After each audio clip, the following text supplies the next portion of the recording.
Assalamualaikum saudara-saudara. Ada berita yang menghebohkan belakangan ini ketika kemudian Universitas Indonesia akhirnya menangguhkan gelar doktor dari Menteri ESDM Bahlil Lahadalia yang sebelumnya sudah dinyatakan sebagai doktor lalu ditangguhkan karena ada kontroversi ya. Salah satu kontroversi yang dipertanyakan banyak orang adalah waktu tempuh dari proses untuk mendapatkan gelar doktor yang hanya 1 tahun 8 bulan, padahal umumnya di Universitas Indonesia itu membutuhkan waktu yang cukup lama gitu kan. Nah, apakah kemudian ini ada privilege dan segala macam? Lalu Universitas Indonesia membentuk satu tim yang terdiri dari tim investigasi, maksud saya yang terdiri dari Senat Akademik dan Dewan Guru Besar yang kemudian pada akhirnya menangguhkan gelar tersebut. Tetapi publik juga masih bertanya-tanya apakah penangguhan itu sesuatu yang serius atau ada sesuatu rencana di balik itu semua. Untuk membahas itu kita akan membincangnya dengan saudara Halili Hasan, seorang aktivis, dosen, dan juga seorang observer politik. Apa kabar, Bung Halili? Kabar baik, Bung Ali. Iya, Bung, ini apa yang terjadi di UI ini menjadi semacam sirkus akademik gitu ya, ketika kemudian sudah disahkan lalu bukan dianulir ya, tapi ditangguhkan. Tetapi Ya, kemudian sebagian publik masih bertanya-tanya apakah ini serius atau tidak. Jadi menurut Anda, apakah ini sebuah langkah serius untuk memperbaiki kredibilitas Universitas Indonesia atau sebenarnya ada rencana lain, yaitu bahwa ini hanya semacam eh, proses memutar saja untuk kemudian nanti pada akhirnya ujung-ujungnya juga disah-sahkan juga gitu. pertama begini, eh ya agak aneh ya, publik ini sekarang diperkenalkan dengan dokter baru gitu ya, namanya dokter penangguhan. Kalau ditulis di gelar itu dokter P gitu. Ya harusnya kan kalau kita balik ke proses akademik ya harusnya tidak dikenal tuh dokter penangguhan. Kalau sampai ada dokter penangguhan itu artinya mestinya ya memang apa pemberian gelar itu meluluskan seseorang untuk kemudian bergelar doktor itu ya memang tidak dilakukan gitu. Kalau sampai ditangguhkan kan berarti ada dua hal sebenarnya yang sedang berlangsung. Pertama, ada problem serius ya di proses-proses internal. Makanya dalam beberapa kesempatan saya mengatakan apakah proses misalnya ya pembentukan etik ini sebenarnya pada akhirnya menyentuh misalnya penguji atau proses-proses akademik di dalamnya, saya kok secara pribadi tidak yakin gitu ya. Satu itu. Yang kedua, tetap kita harus memberikan apresiasi yang setinggi-tingginya bagi publik ya. Karena publik lah yang memungkinkan terjadinya doktor penangguhan ini. Sehingga kalau tidak karena publik itu memberikan pressure yang kuat, saya kira UI juga tidak akan melakukan sesuatu yang sangat serius untuk memastikan bahwa wacana publik ini bisa diterima dengan sangat baik, terutama dengan menggunakan mekanisme internal yang berlangsung di UI untuk kembali pada track record yang benar, kembali ke track yang benar bahwa proses doktor itu memang betul-betul proses akademik, bukan proses negosiasi politik gitu ya, secara langsung maupun tidak langsung, secara terbuka maupun secara tertutup, terutama yang kalau mahasiswa itu apa namanya di dalam dirinya itu ada kekuasaan seperti seorang Bahlil dan saya kira kalau kita cek banyak bahlil-bahlil yang lain di kampus-kampus yang lain.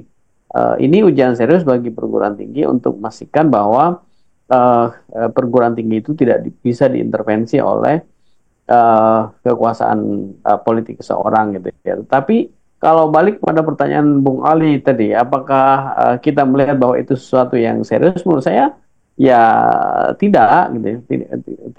Tidak serius gitu ya pada dasarnya karena sebenarnya gampang saja untuk melihat bahwa apakah proses ini normal atau tidak normal gitu ya. tidak perlu menunggu secara apa sangat lama gitu ya. Misalnya penangguhan itu kan bicara soal waktu. Masalahnya kemudian penangguhan itu berapa lama kan juga nggak jelas gitu ya.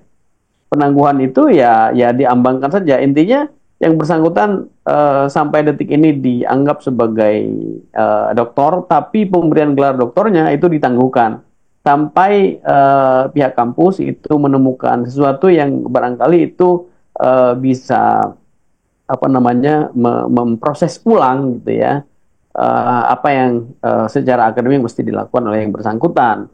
Tapi kalau saya melihat dari prosesnya ini ya mungkin juga gitu ya ada apa namanya upaya melingkar gitu ya untuk melakukan simplifikasi gitu. Jadi yang pada akhirnya nanti akan berlangsung adalah proses-proses prosedural bukan proses substantif ya.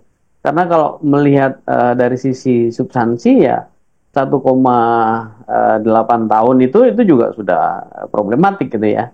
Sementara di UI sendiri itu atau kampus-kampus negeri di Indonesia secara umum ya normalnya S3 itu ya 3 tahun minimal gitu ya atau maksimal 5 tahun atau 6 tahun. Jadi pada bagian itu saja dengan gamblang kita bisa mudah menemukan bahwa itu ada masalah. Itu satu.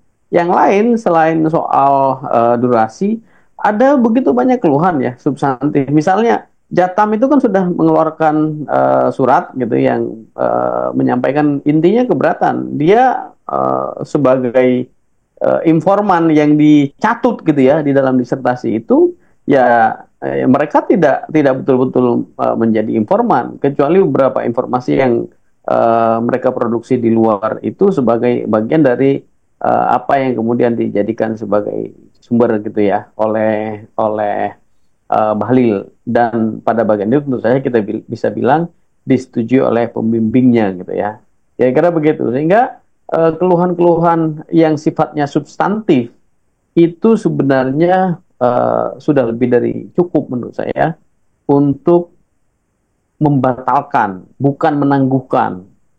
Karena kalau hanya soal penangguhan, buying time gitu ya, ya nggak usah komite etik saya kira.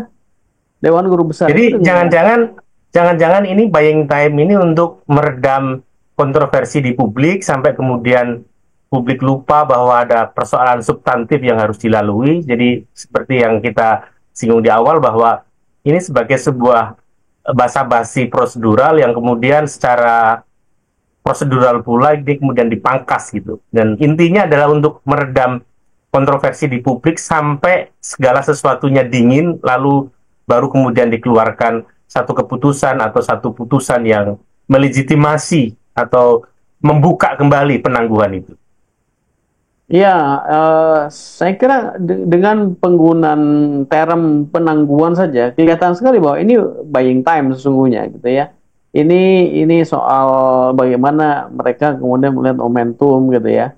Dan tidak ada apa namanya nuansa sebenarnya apa, penyesalan untuk melakukan perbaikan gitu ya. Kalau kalau term yang digunakan itu penangguhan. Kalau Kalau saya anggota komite etiknya, saya akan batalkan itu kan.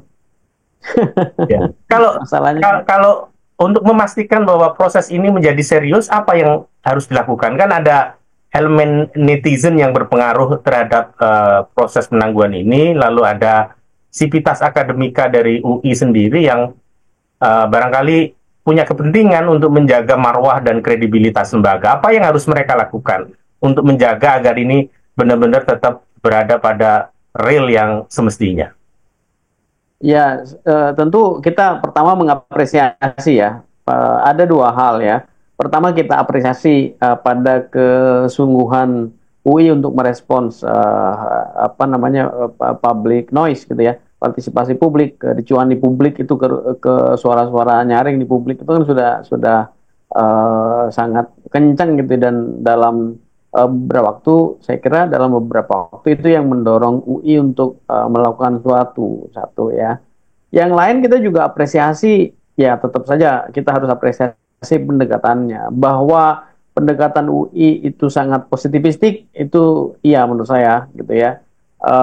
Apa namanya, penangguhan ini kan untuk menggeser sesungguhnya apa yang di ranah publik itu belum sepenuhnya, mungkin belum sepenuhnya terbukti secara uh, apa namanya, positivistik ya, sebagai bagian dari hukum gitu ya, belum menjadi hukum. Ini baru rasa-rasan aja di ruang publik, misalnya soal bagaimana atau seberapa besar kadar plagiarismenya gitu ya. Itu sesuatu yang oleh publik itu dibuktikan gitu dengan beberapa screenshot dan segala macam, meskipun tidak semua screenshot itu presisi ya, karena ada beberapa juga klaim yang sangat besar gitu ya, misalnya plagiarismenya sampai 90% lebih gitu ya. Setelah kita cek ternyata paling tidak saya secara pribadi setelah membandingkan membaca itu, ya tidak sebesar itu. Maksud saya tentu kita apresiasi pendekatan UI yang ingin menggeser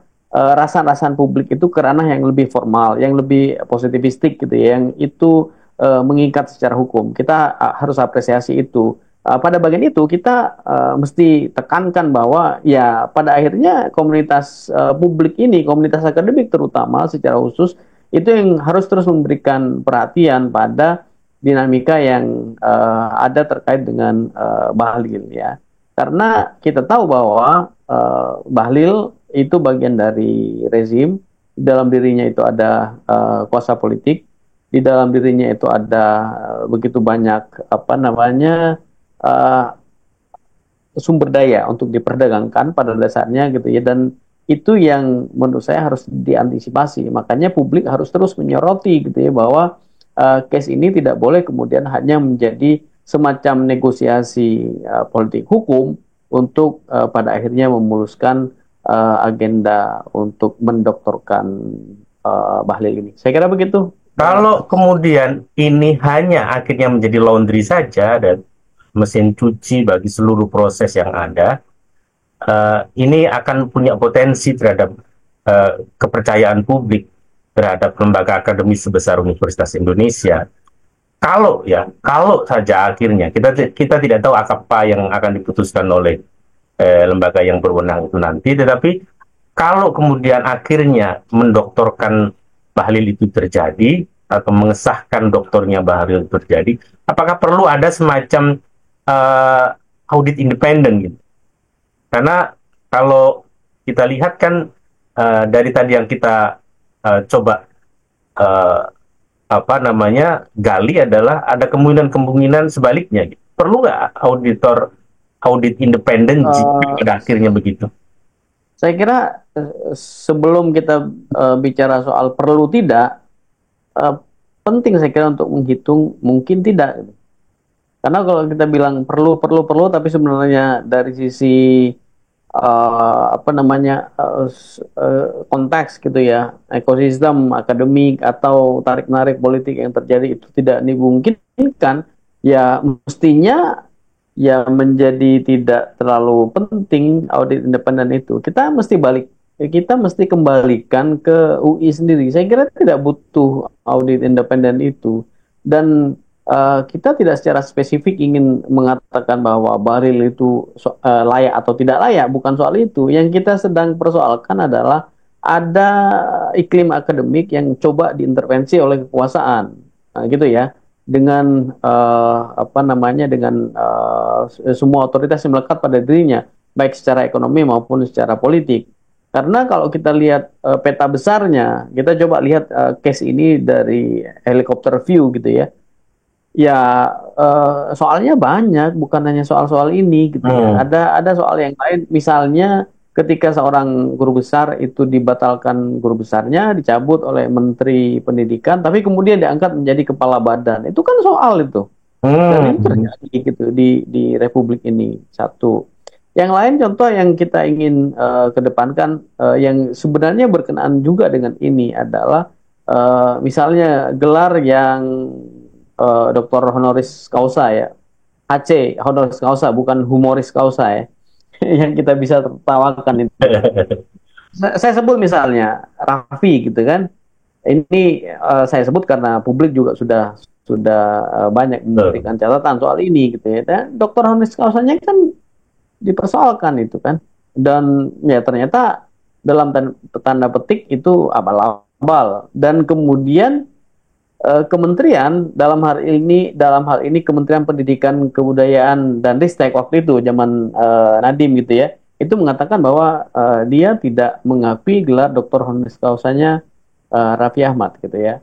Tapi coba cek ketika pelantikan kemarin, protokoler istana itu membacanya gelar lengkap termasuk gelar honoris causa yang sebenarnya itu dipersoalkan oleh publik dan sudah dilegitimasi oleh sikap dari Kementerian. Kementerian Pendidikan dan Kebudayaan. Itu soal yang menunjukkan bahwa sebenarnya pemerintah secara umum sebagai pengelola pendidikan kita sebagai public goods gitu, barang publik pendidikan sebagai public goods gitu, mereka tidak punya perhatian yang serius untuk memastikan bahwa soal-soal yang berkaitan dengan gelar akademik yang problematik termasuk dalam konteks bahlil itu menjadi prioritas mereka untuk menegaskan bahwa sebenarnya cara pandang pemerintah mengenai etik termasuk akademik etik itu tinggi gitu. Makanya pada bagian ini sebenarnya kalau tadi balik ke soal audit independen,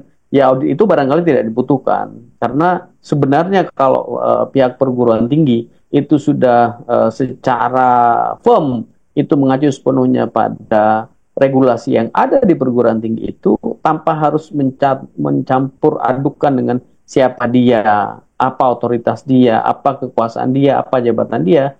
Saya kira gampang saja untuk mendudukkan proses-proses akademik itu pada proses yang semestinya. Kira-kira begitu, Bung, Bung Ali. ini ya menariknya adalah para pejabat, calon pejabat dan segala macam eh, berlomba-lomba untuk mendapatkan gelar doktor ya. Nah, akhirnya begini, gelar-gelar akademik itu hanya menjadi kredensial, tetapi tidak berbanding lurus dengan kompetensi.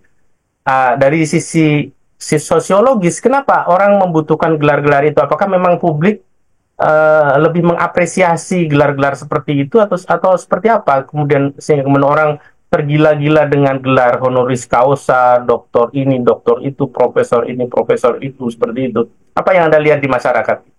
Ya, ada dua faktor sekaligus ya. Faktor di level masyarakat. Kita tahu nggak masyarakat kita itu masyarakat yang feodal kan. Ya, bukan hanya kita yang mengatakan bahwa masyarakat kita masyarakat feodal. Sebenarnya Muhtar Lubis sudah berkeluh sejak tahun 77 ya, 76, 77, 78 gitu ya. Di pidatonya Manusia Indonesia sebuah pertanggungjawaban itu kan kelihatan sekali bahwa sebenarnya corak masyarakat Indonesia ini memang feodal. Dalam masyarakat yang feodal, ya apresiasi masyarakat itu lebih banyak diberikan kepada seorang bukan karena substansi yang bersangkutan, tetapi lebih pada apa yang melekat pada dirinya, kekuasaannya, kekayaannya, mobilnya, gelarnya gitu Gelarnya. termasuk. Itu satu hal yang akhirnya memberikan semacam konteks bagi upaya orang-orang untuk menaikkan gelar dirinya sebagai bagian dari feodalisme yang berkembang di tengah-tengah masyarakat. Itu satu. Dan, Yang dan lain sayangnya adalah dan sayangnya kampus yang seharusnya menjaga diri dari semacam pengaruh-pengaruh feodal seperti itu justru mengakomodir ya seluruh keinginan iya kayak betul, feodalistik seperti betul, itu. betul, betul, betul. Jadi saya ingin lanjutkan tadi pada bagian yang kedua, saya ingin mengatakan bahwa yaitu secara apa personal yang bersangkutan siapapun yang kemudian ingin atau berebut gelar itu ya mereka juga bermasalah. Itu menunjukkan bahwa mereka sebenarnya tidak punya kepercayaan diri yang cukup. Salah satu ciri masyarakat Indonesia itu kan antara lain berwatak lemah, ya gitu kan. Jadi kelemahan pada watak ini mereka tidak percaya diri, estimasi mereka rendah. Itu kemudian mereka pikir itu akan bisa terbantu dengan adanya gelar-gelar itu gitu. Dan pihak universitas sayangnya itu sangat permisif dengan fenomena semacam itu, persis seperti yang tadi disebut oleh Bung Ali sebelumnya. Begitu, Bung. Oke, Bung. Jadi kita tunggu hasil dari proses yang dilakukan di internal Universitas Indonesia. Kita harapkan ini akan menjadi semacam pintu masuk untuk membongkar praktek-praktek serupa di lokasi atau di apa namanya di area yang lebih luas, sehingga kemudian dunia akademik kita steril dari intervensi politik, steril dari akomodasi-akomodasi kekuasaan yang ingin kemudian terlihat gagah dengan gelar-gelar yang hanya bersifat apa namanya simbolik seperti itu. Terima kasih Bung Alili atas Sama. perbincangannya hari ini. Kita akan membahas isu-isu lain yang menarik lainnya. Terima kasih Bung Alili. Assalamualaikum warahmatullahi wabarakatuh. Assalamualaikum warahmatullahi wabarakatuh.